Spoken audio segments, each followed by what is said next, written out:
우리 하나님께 감사의 박수로 영광 돌리겠습니다. 오늘은 성령 강림 주일입니다.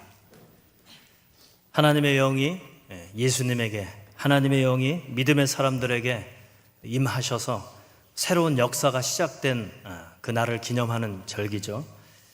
여러분 모두에게도 하나님의 영으로 충만해서 새로운 일들이, 새로운 삶이 시작되기를 예수님의 이름으로 축원합니다.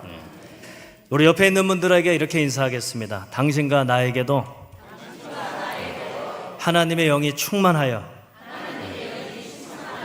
새로운 일이, 새로운 삶이 시작되기를 빕니다. 아멘. 제가 초등학교 시절인가요? 나훈아 씨의 진가를 모를 때였어요. 그때 제가 빨리 좀 지나갔으면, 다음에 구창모 씨가 나왔으면, 김범용 씨가 나왔으면 할 때가 있었는데요. 그때 가장 기억에 남는 노래가 그 노래였어요. 청춘을 하는 돌려다오 하는 거, 그죠? 웃으시는 거 보니까 다 이 노래를 아시나 봐요. 그 가사를 한번 제가 찾아보니까 이렇게 되어 있더라고요. 청춘을 돌려다오, 젊음을 다오, 흐르는 내 인생의 애원이란다. 못다한 그 사랑도 태산 같은데 가는 세월 잡을 수는 없지 않느냐. 2절은요 이래요. 청춘을 돌려다오, 젊음을 다오 하고, 지나간 그 옛날이 어제 같은데 가는 세월 막을 수는 없지 않느냐. 청춘아, 내 청춘아, 어딜 갔느냐. 유행가 가사 같은데 가사를 따로 읽어보니까 굉장히 시적이고 인생에 대한 깊은 이해가 담겨 있지 않습니까, 여러분? 예. 여기에 우리 앉아있는 분들은 생물학적으로 하면 24세 정도까지 성장하고요, 24세 이후부터는 쇠퇴한다고 그러잖아요. 그래서 제가 한때 그런 생각을 해봤어요. 아니 그래도 한 8, 90년을 사는데 한 40세까지는 최소한 성장해야 되는 거 아닌가 하는 생각을 해봤어요. 여러분들은 어떻게 생각하세요? 그런 생각 해보셨어요? 그죠? 24세 성장이 멈추는 게 너무 억울한 거예요. 24년 생생하게 잘 자라다가 그리고 나머지 거의 65년, 55년을 점점 늙어간다는 것이 너무 억울하더라고요. 그런데 생각해 보니까 제가 지금은 지천명이지만 이 불혹의 나이 때 40대까지는 제가 청춘처럼 느껴지더라고요. 아직도 저는 청춘이다. 여러분 이거는 상식적으로 재미있는 얘기인데요, 자기 자신이 자신을 몇 살로 인식하는지에 가늠하는 척도가 있다 그래요. 뭔지 아세요? 내가 나를 몇 세로 인식을 하고 있는지 한 번도 들어보신 적 없죠? 네, 제가 그 비결을 알려드릴게요. 내가 옷을 사러 갈 때 어떤 옷을 사느냐예요. 저는 양복을 사러 갈 때 20대까지는 아니더라도 30대 초중반인 그들이 입는 양복을 삽니다. 그래서 제가 인디안을 가지 않아요. 파크랜드를 가지 않아요. 그보다 좀 젊은 메이커를 찾아갑니다. 그러니까 제가 제 스스로 30대 초중반으로 인식하고 있는 거예요, 저를. 아직까지도. 벌써 15년이 지났는데도 불구하고. 여러분들은 어떠세요? 한번 생각해 보세요. 내가 옷을 사러 갈 때 내 나이에 맞게 가는지 10년, 20년 젊게 가는지, 그것이 내가 내 자신을 인식하는 나이예요. 그럴싸하죠? 네, 그럴싸할 때는 아멘 하시면 됩니다. 네. 우리가 24년만 성장하고 나머지 55년, 65년을 늙어간다라는 것이 참 우울한데요. 이와 관련해서 구스타프 야누후라고 하는 체코의 작가가 당대의 최고의 스승과 같은 대작가인 카프카와 대화를 나눈 것을 책으로 냈는데요, 그때 늙어감과 청춘에 대해서 대화를 하는 장면이 나와요. 우리 다음 장 한번 띄워주시겠어요? 먼저 프란츠 카프카가 이렇게 얘기합니다. 그 아래 읽어볼까요? 시작.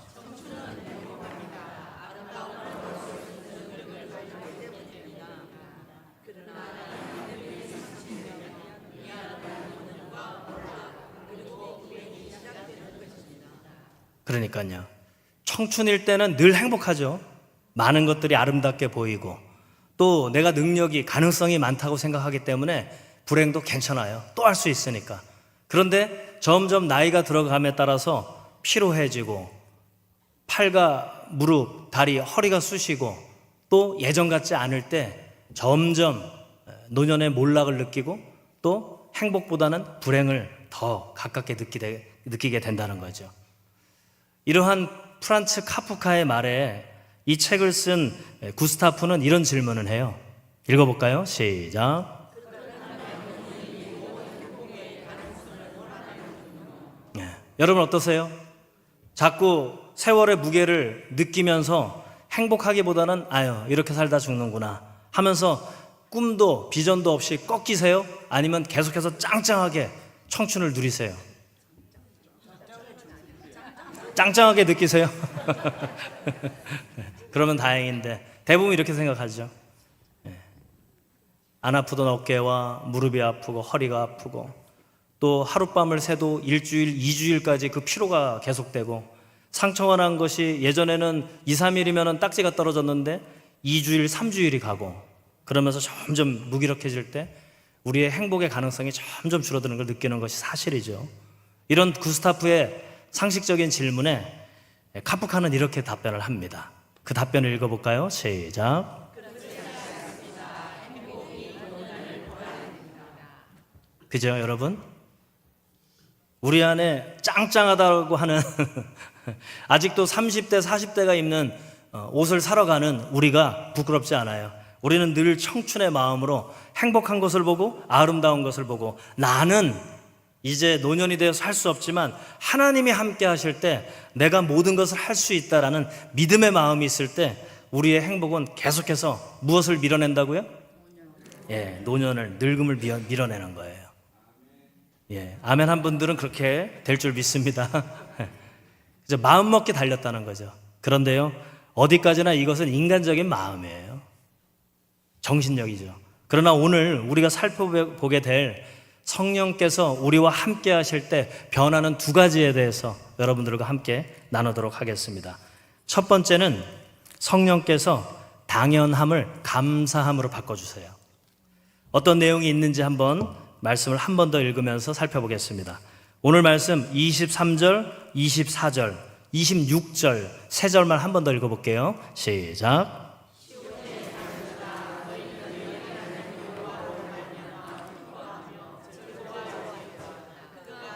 너희를 위하여 비를 내리시되 이른 비를 너희에게 적당하게 주시리니 이른 비와 늦은 비가 예전과 같을 것이라. 마당에는 밀이 가득하고 독에는 새 포도주와 기름이 넘치리로다. 26절이요. 너희는 먹되 풍족히 먹고 너희에게 놀라운 일을 행하신 너희의 하나님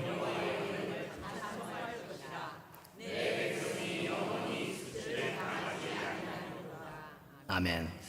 이 요엘서는 두 가지 학설이 있어요. 첫 번째는 BC 800년 정도에 이스라엘이 북이스라엘 남유다로 나눠졌을 때 북이스라엘은 BC 722년에 멸망당했고요. 남유다는 BC 586년에 멸망당했어요. 북쪽은 아수르, 남쪽은 바벨론. 그 멸망당하기 이전인 800년대에 BC 그때 예언되었던 말씀이다라는 설이 있어요. 그리고 또 하나는 포로로 끌려갔다가 돌아온 다음 BC 400년대 정도에 쓰여졌을 것이다. 그런데 제가 요엘서를 발제하고 공부한 적이 있는데 이 두 가지 내용이 다 들어가 있어요.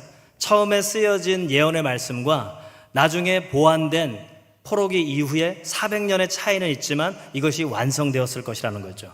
그래서 저는 이 오늘 저희들이 읽은 23절부터 26절까지 말씀, 이것은 하나님께서 자꾸 이스라엘 사람들이 하나님만 의지하고 하나님을 예배해야 하는데 하나님도 예배하고 믿지만 안전상 또 우리의 이익과 우리의 욕망을 채워줄 또 다른 신들이 필요했던 거예요. 그러니까 우상을 같이 겸해서 섬기는 거죠. 양다리, 문어발처럼 여럿을. 그러면서 문제는 뭐냐면 그래도 양심적으로 창조주 하나님의 뜻대로 살아가면 다행일 텐데 그렇지 않은 거예요. 욕망대로 살아가니까요, 점점 편법과 불법이 상식이 되는 세상을 만들어버린 거예요. 점점 쇠락하는 거죠. 하나님의 창조의 뜻과는 점점 달라지는 삶을 살았던 거죠. 그래서 하나님은 요엘 선지자를 통해서 경고하시면서 너무나도 안타깝고 사랑하는 마음으로 그래도 너희가 나에게 돌아오면 세 가지를 약속하겠다. 우리가 지금 느끼기에는 의식주와 같은 건데요, 우리 오늘 말씀에서 있었던 것처럼 우리 24절에 밀, 곡식이고요, 두 번째는 포도주예요, 마실 것, 그리고 기름. 이 세 가지가 그들의 삶의 가장 풍요로움을 의미하는 상징적인 세 가지예요. 곡식, 포도주, 기름. 그리고 이것들을 생산해낼 만한 자연 환경을 내가 보장해 주겠다. 이른 비, 그리고 늦은 비, 적당하게라는 것은 그냥 어정중한 그런 의미가 아니고요, 아주 정확하게 주시겠다라는 의미예요. 그런데요, 생각해 보면 비가 내리고 또 씨를 뿌리면 소출이 있고, 그걸 또 짜면 포도주도 되고 기름도 되고, 이런 것이 자연스러운 상식적인 것이라고, 당연한 것이라고 생각할 수 있지만 그렇지 않다는 거예요. 앞으로 경험하게 될, 너희들이 경험한 과거의 이 불행은 너희가 나를 떠났기 때문에 내가 너희에게 손을 떼었기 때문에 벌어진 일들이다. 그리고 지금 이후에 나에게 오고 나의 말씀대로 살면 내가 이것을 보장해 줄 텐데 이것은 당연한 것이 아니라는 거죠. 여러분, 당연하다라고 느끼는 순간 우리에게 뭐가 없어지는지 아세요? 맞아요. 감사가 없어져요. 어떻게 아셨지? 첫 번째가 당연함을 감사함으로라고 하니까 맞아요. 당연하잖아요. 감사함을 몰라요.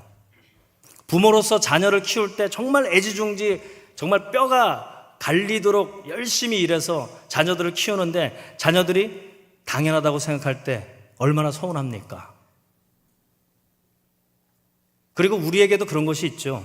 내가 남들보다 뛰어난 재능이 있는 것, 이것이 당연한 건가요? 감사한 거죠. 그래요. 여기까지는 인정할 수 있죠. 신이 내린 재능 뭐 이런 식으로 얘기하죠. 그래서 그 재능을 갈고 닦아서 열심히 만들어서 남들보다 우위에 있게, 경쟁력 있게, 뛰어나게 만든 나의 이 성실함, 이것은 누구 겁니까? 내 것입니까? 아니에요. 하나님이 주신 거예요. 하나님께서는 재능도 주시지만 그런 성품도 주신단 말이에요. 그런데 그 성품을 우리가 선택하는 거죠. 나만을 위해서 사용할 것인지, 아니면 창조주 하나님 뜻에 맞게 나도 즐겁고 하나님도 즐겁고 나와 함께하는 사람들도 행복하게 사는데 쓸 것인지, 이것은 내가 선택하는 것이지만 재능과 성품은 하나님께서 주신 거예요. 그러니 나에게 있는 것은 당연한 겁니까? 감사한 겁니까? 감사한 거죠. 우리 시온 찬양대만 찬양하는 것이 감사함이네요. 그죠? 여러분들은 어떻습니까? 여러분에게 있는 것이 당연한 겁니까? 감사한 겁니까? 감사한 거예요. 당연한 것이 없어요. 감사한 거죠. 그러니 여러분, 고난이 와도 감사함으로. 왜냐하면 그 고난을 통해서 당연한 것이 아니라 감사했다는 것을 깨우쳐 주시거든요. 그러나 고난이 없으면 감사함에서 점점 당연함으로 바뀔 거예요. 성령께서 우리에게 충만하게 임하실 때 당연한 것이 아니라 감사함을 찾게 만드시고 느끼게 하시고 누리게 하실 줄 믿습니다. 홍순간이라고 하는 가수 겸 작가가 노래를 만들었는데 쌀 한 톨의 무게라는 노래가 있어요. 굉장히 시적인데요, 그 가사 중에 아주 기가 막힌 대목이 있어서 여러분들에게 소개합니다. 쌀 한 톨의 무게가 얼마나 될까 하고 손 위에 올려놓고 이렇게 얘기하는 거예요. 쌀 한 톨에 담긴 우리 세 절 읽어볼까요? 시작.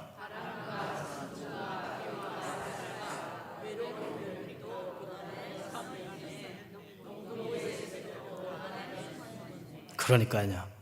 쌀 좀 푸다가 몇 톨 떨어지면 그냥 쓰레기통에 버릴 때도 있고요. 밥을 먹다가 밥알 한 알, 두 알 뭉겨지기도 하고 그렇게 그냥 남기고 버릴 수 있지만요, 그 쌀 한 톨, 그 밥 한 톨의 무게는 이와 같아요. 그 안에 바람도 천둥도, 비와 햇살, 그리고 밤 하늘에 외롭게 빛나는 별빛까지도 그 안에 스며 있는 거죠. 무엇보다도 농부의 그 새벽 일찍부터 그 열정을 갖고 정성을 갖고 짓는 그 농사의 행위, 그 안에 숨어 있다는 거죠. 어때요, 여러분?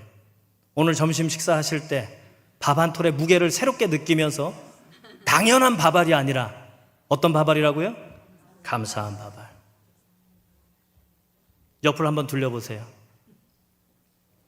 당연히 내 옆에 앉아 있는 것이 아니라 감사함으로 앉아 있는 분들입니다, 여러분. 내 마음과 내 뜻에 맞지 않지만 그 사람으로 인하여서 나의 인내의 한계를 넓히고 그 사람 때문에 어쩔 수 없이 내가 기도할 수밖에 없는 그를 당연하게 여기지 마시고 감사하게 여기시기 바랍니다. 하나님의 영이 우리와 함께 하실 때 그 일을 느끼게만 하시는 것이 아니라 그런 존재를 바꿔내시는 거예요. 우리의 존재를, 그분의 존재를, 우리에게 닥쳐있는 원하지 않던 상황을 아주 새롭게 행복으로 바꿔주실 줄 믿습니다. 성령께서 당연함을 감사함으로 바꿔주십니다.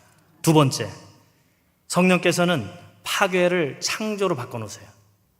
파괴를 창조로.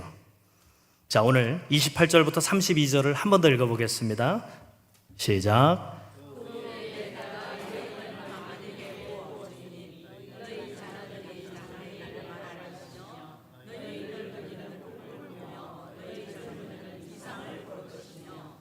그때에 내가 또 내 영을 남종과 여종에게 부어줄 것이며 내가 이적을 하늘과 땅에 베풀리니 곧 피와 불과 연기 기둥이라. 여호와의 크고 두려운 날이 이르기 전에 해가 어두워지고 달이 핏빛같이 변하느니와 누구든지 여호와의 이름을 부르는 자는 구원을 얻으리니 이는 나 여호와의 말대로 시온산과 예루살렘에서 피할 자가 있을 것이며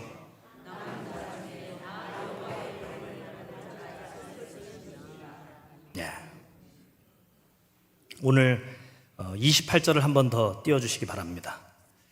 여러분, 하나님을 의지하고 하나님 중심으로 삶을 전환하는 이들에게 이른 비와 늦은 비, 해충도 막아주시고 곡식과 포도주와 그리고 기름이라고 하는 우리의 의식주를 책임져 주신다는 거예요. 그리고 이미 있었던 것을 당연한 것이 아니라 감사함으로 느끼고 누릴 수 있는, 불행이 아니라 행복으로 바꿔주신다는 성령께서, 하나님께서 약속해 주시는데, 이것이 첫 번째 보장이라고 한다면 우리가 두 번째로 읽었던 이 본문의 말씀 가운데 가장 먼저 시작하는 이야기는 하나님의 영이 임할 때 자녀들에게 어떤 일이 일어난다고요? 장래의 일이 보여진다는 거예요. 말한다는 거죠. 이게 좀 죄송한 표현인데요, 늙은 분들, 어르신들에게는 어떤 일이 일어난다고요? 꿈을 꾼다는 거예요. 꿈을. 그리고 젊은이들은요, 이상을 볼 것이라는 거예요. 이 세 가지, 장래, 꿈, 이상, 시간적으로 하면 언제입니까? 과거도 아니고 현재로부터 시작되는 미래에 대한 이야기죠.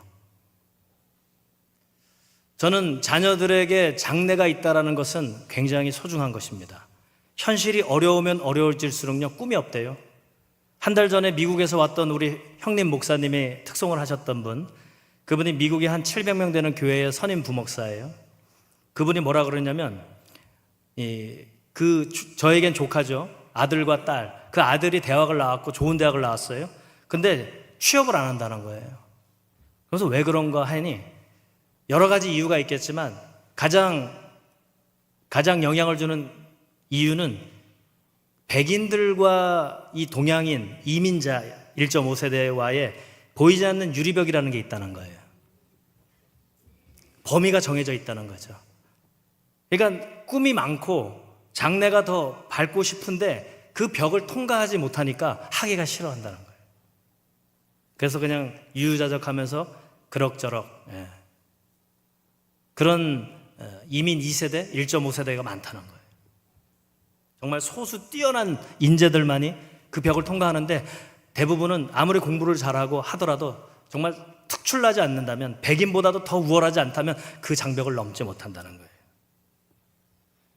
그런데 하나님의 영이 그러한 현실적인 유리벽을 완전히 넘어서는 차원으로 우리의 자녀들이 장래를 말하고 장래를 향해 나아갈 수 있게 해주신다는 거죠. 그리고 심지어는 젊은이들도 이상이라고 하는 것. 그런데 여러분, 이상이라고 하는 것은 이런 거죠. 우리 여성은 매우 현실적이고 남자들은 늘, 좋은 말로 하면 이상적이지만 늘 뜬구름을 잡는다 그러잖아요. 뜬구름. 남편들이 많이 그러죠. 근데 인간이 생각하기에, 현실의 경험으로 보기에 이상적인 그것이 하나님이 보시기에는 매우 상식적인 거예요. 우리는 거의 희박한 가능성인, 그래도 이상향이라고 하는 이상이 하나님 보시기에는 아주 쉬운 것이라는 거죠. 성령께서 그걸 알게 하신다는 거예요. 불가능해 보이지만 그것이 가능하게, 불가능의 가능성에 믿음을 주신다는 거예요. 그리고 나이가 있는 어르신들에게 꿈을 꾸게 하신다는 거죠. 단순히 간밤에 자다가 꾸는 꿈이 아니고요. 죄송합니다. 제가 지천명이 되니까 꿈이 꺾여요, 자꾸. 예전 같으면 내가 마음만 먹으면 한 17kg를 금방 빼는데 말이야. 제가 일주일 동안 뛰어봤어요. 제가 아파트 놀이터를 막 이렇게 한 바퀴 뛰고 걷고 했는데 정말 숨이 안 쉬어지고 막 죽을 것 같은 거예요. 나는 이제 다 됐구나 하면서 운동의 꿈도 접어지더라고요. 다이어트의 꿈도 접어지더라고요. 그러니까 세월을 이기기가 힘들다는 걸 알아요. 그러나 하나님의 영이 임할 때는 그런 인간적이고 육신적인 꿈이 아니고요, 하나님의 꿈을 준다는 거예요. 하나님의 꿈을. 여러분, 60대, 70대, 80대, 90대가 되어도 꿈꾸는 부모가 되시기 바랍니다. 하나님의 영으로 꿈꾸는, 하나님의 꿈을 꾸는 분들이 되시길 바랍니다. 그럴 때 30대, 40대, 50대, 60대의 자녀들도 그 부모님의 꿈꾸는 걸 보고 꿈을 꾸는 사람이 되는 거예요. 우리는 목사님 다 됐어요. 우리 자녀들도 이제 됐고 요즘에는 손자, 손녀 보는 낙으로 삽니다. 여러분, 꿈이 꺾이지 마세요. 그건 매우 인간적인 거예요. 하나님의 영이 임할 때 어르신들도 꿈을 꾸고 그 꿈을 자녀에게, 손자, 손녀에게 3, 4대까지도 그 꿈을 보여주시는 꿈꾸는 분들이 되시길 바랍니다. 언제요? 누가요? 하나님의 영이. 그리고 그렇게 장래를 보고 꿈을 꾸고 이상을 현실처럼 느끼게 하는 하나님의 영이 임할 때 그냥 성실하게 열심히 또 벌어지는 일들이 자연스럽고 발전적일 때, 긍정적일 때 아니에요.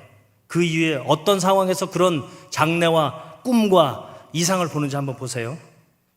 우리 30절부터 한번 띄워주세요.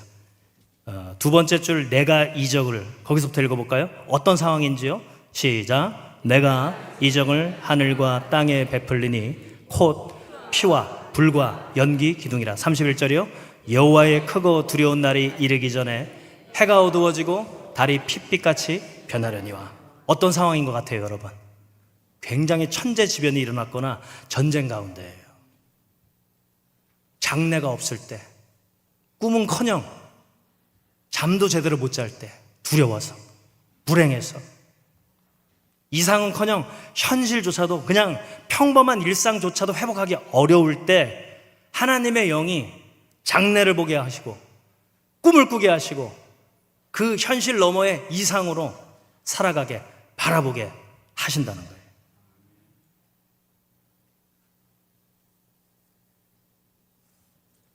오늘 예배드리는 여러분 모두에게 하나님의 영이 충만하기를 바랍니다. 장래를 말하고 꿈을 꾸고 이상이라고 하는 비현실적인 것이 아니라 그것이 지극히 하나님 보시기에 당연한 그 현실을 살아가시길 바랍니다. 그래서 오스트리아 출신의 미국의 경제학자 중에 조지프 슌페터가 했던 말인데요, 경제학 용어긴 해요. 창조적 파괴란 말이 있어요. 창조가 되려면 먼저 뭐가 일어나야 된다고요? 파괴예요, 파괴.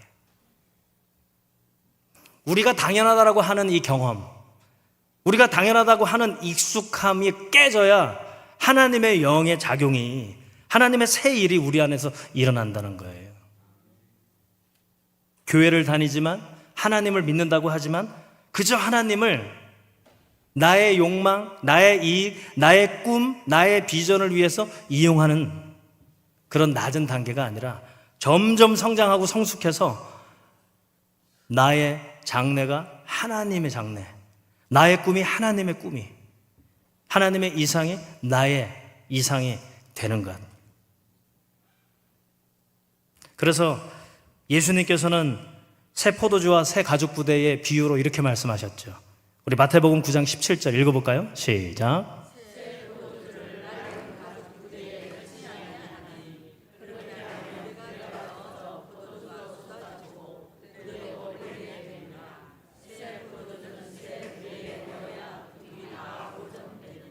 예.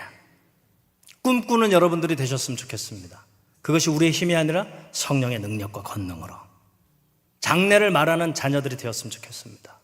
그리고 현실 너머에 그냥 비현실적인 이상이 당연한 현실로 느껴지는 이상을 추구하는 우리 젊은이들이 되었으면 좋겠습니다. 이것이 우리 진주제일교회뿐만 아니라 한국교회가 그렇게 되었으면 좋겠습니다. 여러분, 돈키호테를 아시죠? 미치광이 늙은 기사. 그런데요, 이 세르반테스는 이 돈키호테를 통해서 그 현실의 무게에 눌려 사는 우리에게 새로운 꿈의 길을 이야기한 것 같아요. 마지막으로 이 세르반테스가 돈키호테를 통해서 우리에게 이야기해주고 싶었던 것, 이것이 물론 문학적인 소설의 이야기지만 오늘을 살아가는 현실 너머에 하나님의 메시지가 닿아서 여러분들과 함께 읽으며 말씀을 맺도록 하겠습니다. 다음 장 읽어볼까요? 시작. 이거 아닙니다. 이거 아닙니다. 그렇죠, 그거예요. 자, 읽어볼까요? 시작. 불가능한 꿈을 꾸는 것, 무적의 적수를 이기며 견딜 수 없는 고통을 견디고 고귀한 이상을 위해 죽는 것, 잘못을 고칠 줄 알며 순수함과 선의로 사랑하는 것, 불가능한 꿈 속에서 사랑에 빠지고 믿음을 갖고 별에 닿는 것. 현실 속에서 불가능한 것을 쫓았던 돈키호테, 우스꽝스러운 손가락의 대상이었지만 하나님의 꿈을 꾸고 하나님의 이상을 보고 또 하나님의 장래를 본다면 이 소설에서나 나오는 이 이야기가 현실의 우리의 삶이 될 줄 믿습니다.